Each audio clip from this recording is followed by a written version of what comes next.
परिणाम 81 में से मिलने लगा है, जिसमें झारखंड मुक्ति मोर्चा 39 सीटों के साथ बढ़त बनाए हुए है, यानी 2 सीटें सिर्फ बहुमत से कम है। 35 सीटों के साथ बीजेपी कांटे की टक्कर चल रही है, अदर्स के खाते में यहाँ पर 1 सीट जा रही है। रामकृपाल जी, झारखंड मुक्ति मोर्चा मतलब ऐसा नहीं है कि एंटी इनकम्बेंसी का इनको नुकसान हुआ है, या जो आरोप भ्रष्टाचार के बीजेपी ने लगाए जेएमएम के ऊपर, हेमंत सोरेन के ऊपर, उनका असर यहाँ पर झारखंड मुक्ति मोर्चा ने अच्छी खासा जिसे कहा जाए बढ़त बना ली है। निश्चित तौर पर इसमें कोई दो राय नहीं है। मुझे लगता है कि फाइनल नतीजे जो भी आएंगे, लेकिन जाहिर सी बात है कि यहाँ पे ये सोरेन ने अच्छी फाइट दी है निश्चित तौर पर।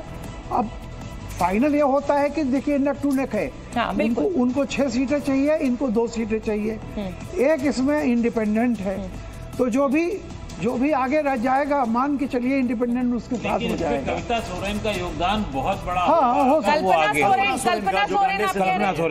कल्पना सोरेन देखिए, विजय द्विवेदी जी भी जुड़ गए। एंगल से देखा जा सकता है कि जो यहाँ पर पिछले 1-1.5 साल से हेमंता बिस्वा शर्मा ने यहाँ पर जो रणनीति बनाई, अवैध घुसपैठ का मुद्दा उठाया, वो नहीं चला यहाँ। नहीं, ऐसा नहीं है, अभी चला नहीं गया। अभी तो जब तक रिजल्ट चल रहे हैं तब तक मैं क्या कहूंगा, रिजल्ट के हिसाब से फिलहाल तो बढ़त बना लिया।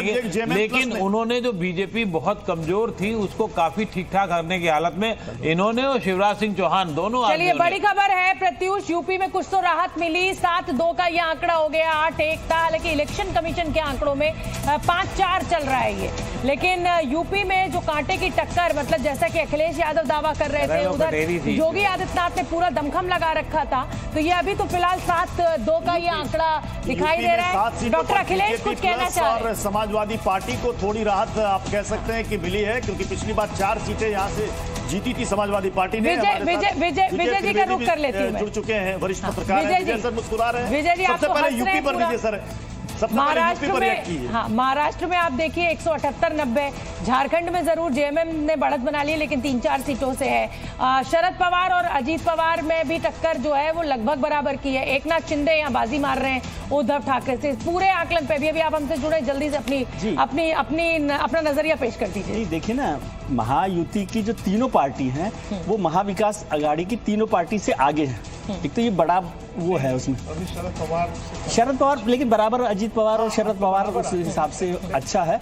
और महायुति के लिए आपको इस चुनाव को इस दृष्टि से देखना चाहिए कि लोकसभा चुनाव से बाउंस बैक किया है पूरी तरह से। लोकसभा चुनाव में जिस तरह से खराब प्रदर्शन उनका रहा उसको, और इससे ये समझ में आ रहा है कि महायुति एक साथ मिलकर चुनाव लड़ी और महाविकास अघाड़ी में तीनों पार्टियों ने अलग अलग चुनाव लड़ा। ये तो मैं आपसे सहमत नहीं, उस पर डिफर करूंगी, क्योंकि अजीत पवार ने काफी बातों को काटा।